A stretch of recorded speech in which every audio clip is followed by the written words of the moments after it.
footage capturing the enchanting beauty of Yisra Zablani, a bride in a white wedding dress. Tin Khoi is posing for photos of a beautiful safety square in Beirut. Suddenly, a huge explosion tears through. The city turned the day she thought would be the happiest of her life into a disaster. Beirut, the coastal city, beautiful, suddenly engulfed in a sea of fire and thick dust. So what caused? Our topic for today is about a wedding, commemorative photos, and a funeral are about. An entire horrific explosion that shocked 2020. So who will be responsible for this tragedy? Join Khan Ha in uncovering the mystery behind the explosion story of the port of Beirut, Lebanon. And as usual, before getting into the main content, don't forget to leave a like and press subscribe to the channel to support our team. Thank you for watching the video, and please subscribe to the realm of the unseen. Upon receiving the report, a fire rescue team and a medical staff member were urgently dispatched to the scene. At this point, the fire was gradually spreading and creating columns of swirling black smoke rising from the warehouse roof. According to initial reports, the damaged property was a fireworks warehouse and authorities had planned appropriate rescue. However, the situation quickly became complicated when the rescue team discovered an anomaly occurred during the firefighting process. Before there was time to analyze it, a horrific explosion happened, causing the capital Beirut, Lebanon. In the sky, what appeared to be a giant fireball emerged.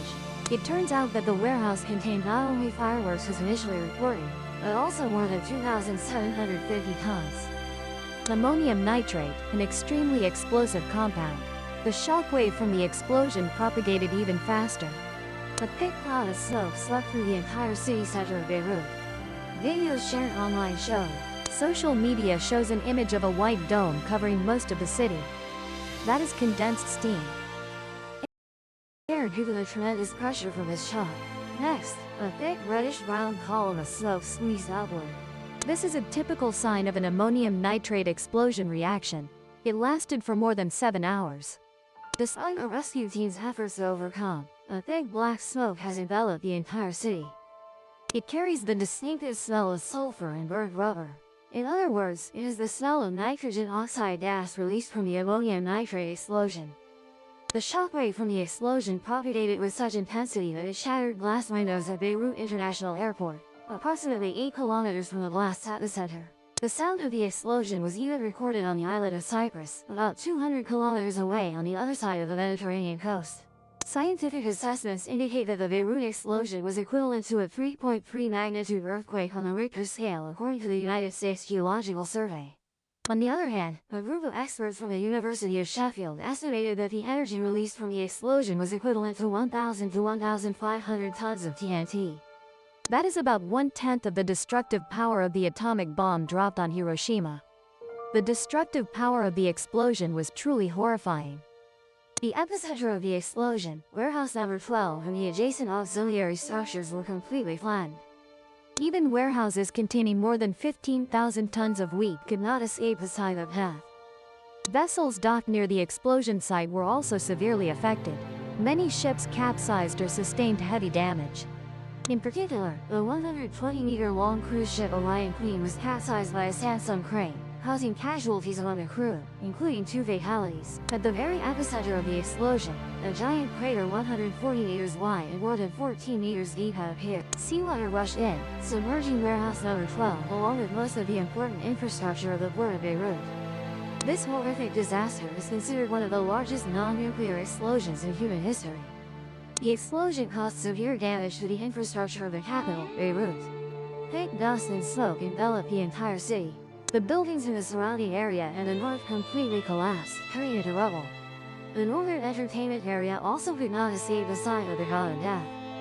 Uprooted trees, overturned vehicles, collapsed houses, and twisted, warped metal sheets.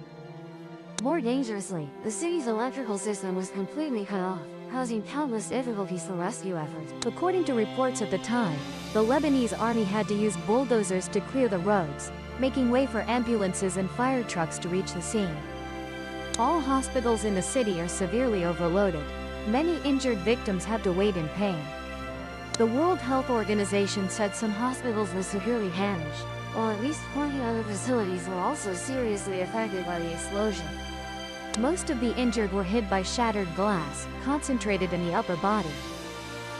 St. George Hospital, one of the largest medical facilities in the city and located near the explosion's epicenter, was also severely damaged. However, a team of doctors and nurses tirelessly provided emergency care to the victims right on the sidewalk and outside the hospital building. Many other hospitals are in a similar situation.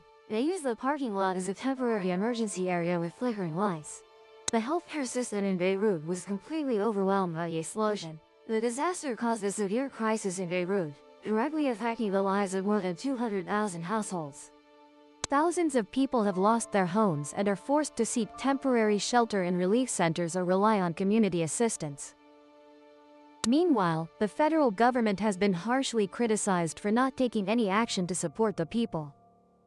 The explosion resulted in a total of 218 deaths and over 7,000 injuries. Hundreds of thousands of people lost. A few days after the explosion, Beirut residents took to the streets to protest the government's irresponsibility. So, what was hidden inside Warehouse 12 that made the explosion so horrific? According to released information, besides 15 tons of fireworks, Warehouse 12 also contained a large amount of kerosene, hydrochloric acid, and kilometers of fuse wire. It's no exaggeration to say that at that moment, Warehouse 12 was a ticking time bomb waiting to be detonated. The lack of basic safety measures such as electrical systems, fire alarm systems, and automatic fire suppression significantly increased the risk of an explosion in this warehouse. However, the most dangerous was the 2,750 tons of ammonium nitrate stored inside. This chemical had been stored under unsafe conditions, specifically in sacks, and had been there since 2013. Ammonium nitrate, although a common compound in agriculture and mining industries, poses a great risk if mishandled.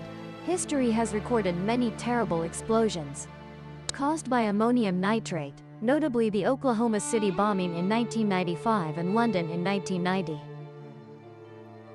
Statistics show that about 10,000 people lived within a 1.5-kilometer radius of Warehouse 12.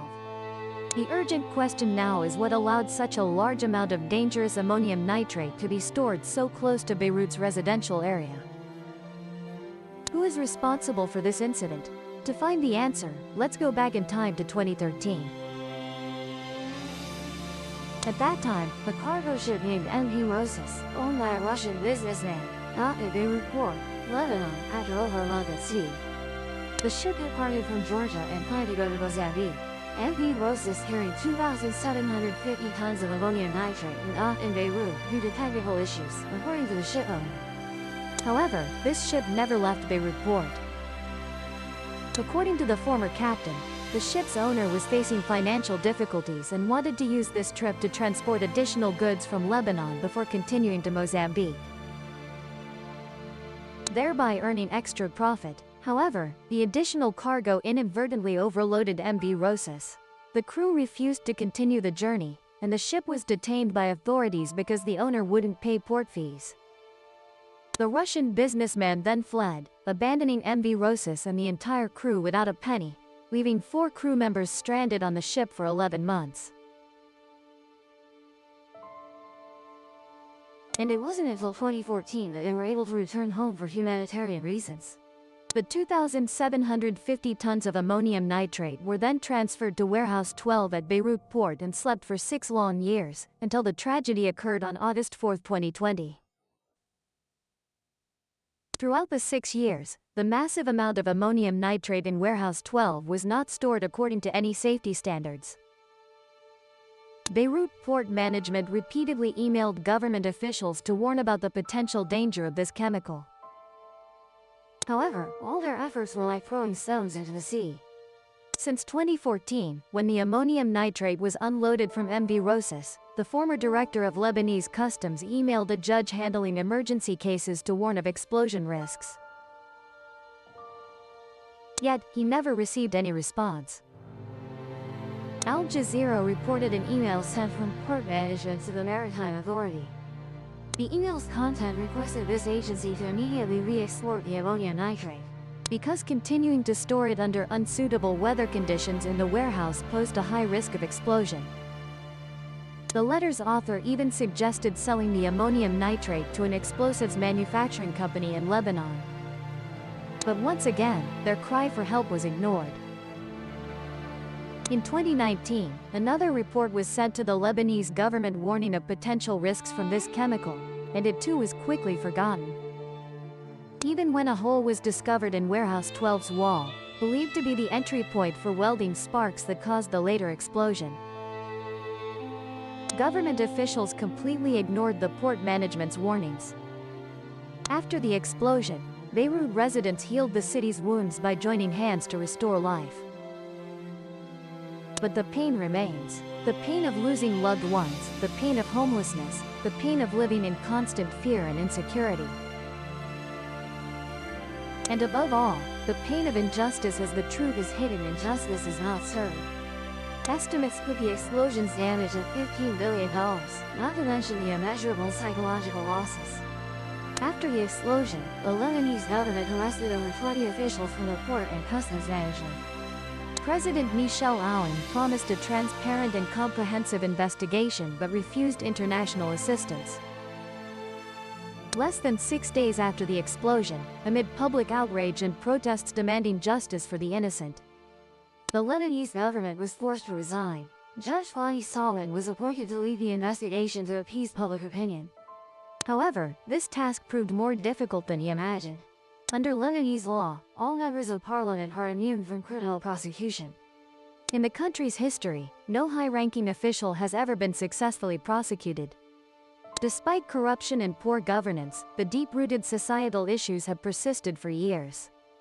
In December 2021, Judge Tarek Bikar formally charged former Prime Minister Hassan Diab and 3 ex-ministers temporarily, with accusations of negligence and lack of responsibility leading to the catastrophic. However, 200 accused politicians demanded Judge Salman withdraw from the investigation, claiming he was biased and unfair.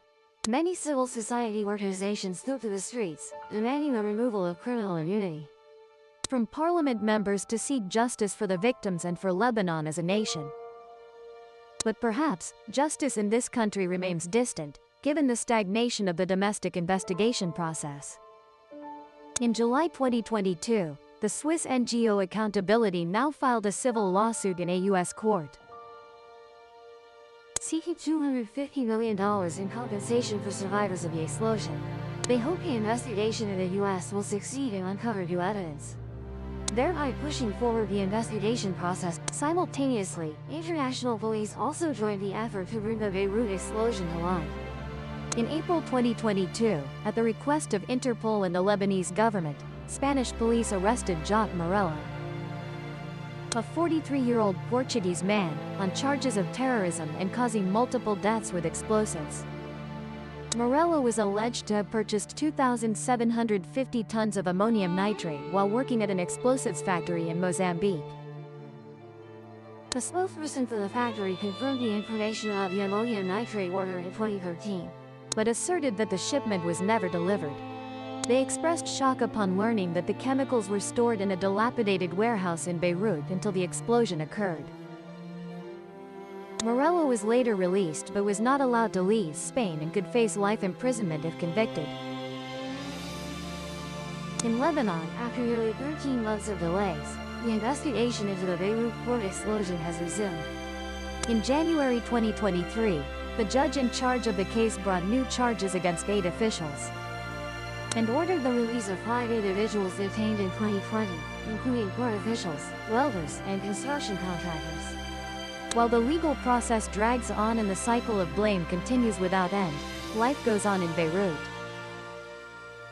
Isra Sablani, the bride in the video that went viral on social media right after the explosion, has become a beautiful image, inspiring many. Isra is not only a beautiful bride but also an excellent doctor. Right in the moment of panic, she calmly used her pristine wedding dress to bandage injured victims. 1 month after the disaster, Isra and her newlywed husband moved to the United States to start a new life. More than 2 years have passed since the horrific explosion at Beirut port, and the city is still in the process of recovery. However, the deep physical and emotional wounds remain. Large-scale reconstruction, including rebuilding over 62,000 apartments and 20,000 destroyed shops, is progressing slowly. At the epicenter of the explosion, an emotional sculpture has been erected to commemorate the victims. The over 2-meter-tall statue is made from the very debris of the disaster. The image of a woman holding a sword symbolizes the 218 innocent victims who lost their lives in a horrific explosion that day. At the base of the statue is a clock stopped at 6:08, a painful reminder of the fateful moment no one can forget. The Beirut explosion disaster is a stark reminder of the severe consequences of not strictly adhering to chemical safety regulations. This tragic event has starkly exposed the gaps in the global management and storage system for dangerous chemicals. While condemning the bottomless greed of certain individuals, let us pray for the victims and hope that such tragedies never happen again. And before saying goodbye here, don't forget to leave a like for this video and subscribe to the channel to continue following the latest stories from Kandahar. For now, I bid you farewell and look forward to seeing you in future videos. If the veil stirred, subscribe and meet the next encounter.